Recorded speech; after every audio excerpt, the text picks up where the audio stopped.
নমস্কাৰ ছাৰ বাইদেউসকল আপোনালোকক ইনফোলাইভ 23 লৈ স্বাগতম জনাইছো আপোনালোকে ইতিমধ্যে অৱগত যে ইনফোলাইভ 23 আপোনালোকৰ সহায় হোৱাকৈ সকলো ধৰণৰ চৰকাৰী নিৰ্দেশনা আপোনালোকৰ ওচৰত যুগুত কৰি অহা হৈছে হেহে যদি আপুনি ইউটিউবত আমাৰ চেনেললৈ নতুনকৈ আহিছে তেন্তে চেনেলটো সাবস্ক্ৰাইব কৰিব আৰু যদি ফেসবুকত আপুনি আমাৰ ইনফোলাইভ 23 পেজখনলৈ নতুনকৈ আহিছে তেন্তে পেজখন ফলো কৰি ৰাখিবলৈ অনুৰোধ জনোৱা হ'ল আজিৰ ভিডিওটোত এটা অত্যন্ত জৰুৰী ইনফৰমেশন আপোনালোকৰ ওচৰত লৈ আহিছো হেহে ভিডিওটো হেকলৈকে চাই ইনফৰমেশনখিনি জানি ল'ব বুলি আশা ৰাখিলো আজিৰ নিৰ্দেশনাখন আহিছে প্ৰধানমন্ত্ৰী পোষণ শক্তি নিৰ্মাণ ধুবুৰীৰ তৰফৰ পৰা 2 The Block Mission Coordinator SSA and Block Nodal Officer PM Poshan all blocks Dhuburi district Your subject to hoise immediate actions for cleanliness and maintenance of school premises. Yat likhi says, sir, with reference to the subject cited above, this is to inform you that a clean and well-maintained school environment is essential for fostering a healthy and conducive atmosphere for learning.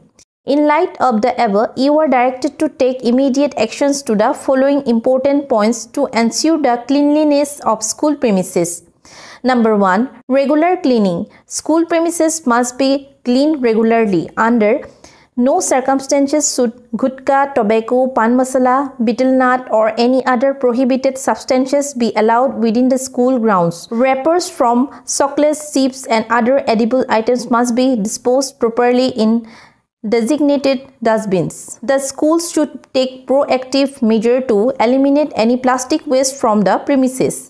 Number 2. Clean interior spaces. The interiors of classrooms, hallways and all areas within the school building should be regularly checked and maintained to be free of dirt, spider webs and garbage.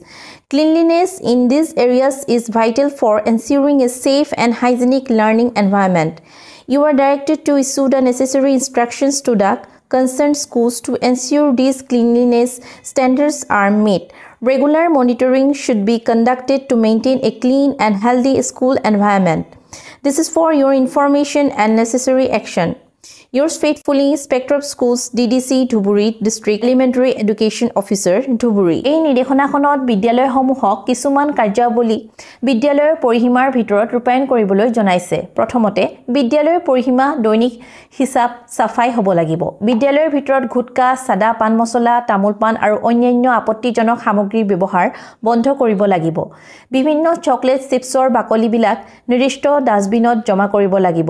সকলো ধৰণৰ প্লাষ্টিকৰ বৰ্জিত সামগ্ৰী বিদ্যালয়ৰ পৰা আঁতৰাব লাগিব দ্বিতীয়তে বিদ্যালয়ৰ শ্ৰেণীকোঠাৰ ভিতৰচৰাৰ পৰিষ্কাৰ পৰিচ্ছন্নতা নিয়ন্ত্ৰণ কৰিব লাগিব ধুলিবালি মকৰাজাল আৰু পেলনীয়া সামগ্ৰী সাফাই কৰি শ্ৰেণীকোঠাত পৰিষ্কাৰ স্বাস্থ্যসন্মত শৈক্ষিক পৰিৱেশ গঢ়ি তুলিব লাগিব এইসমূহ কাৰ্যসূচী বিদ্যালয়সমূহক জৰুৰীভাৱে কৰিবলৈ নিৰ্দেশনা প্ৰদান কৰিছে আজিৰ ইনফৰমেশন ইমানে যদি এই ইনফৰমেশনখিনি আপোনালোকৰ বাবে লাভদায়ক হোৱা বুলি ভাবিছে তেন্তে ভিডিওটো লাইক কৰি আপোনাৰ বন্ধু বান্ধৱীসকলৰ লগত শ্বেয়াৰ কৰি দিব চাই থাকিব ইউটিউব আৰু ফেসবুকত ইনফোলাইভ 23 ধন্যবাদ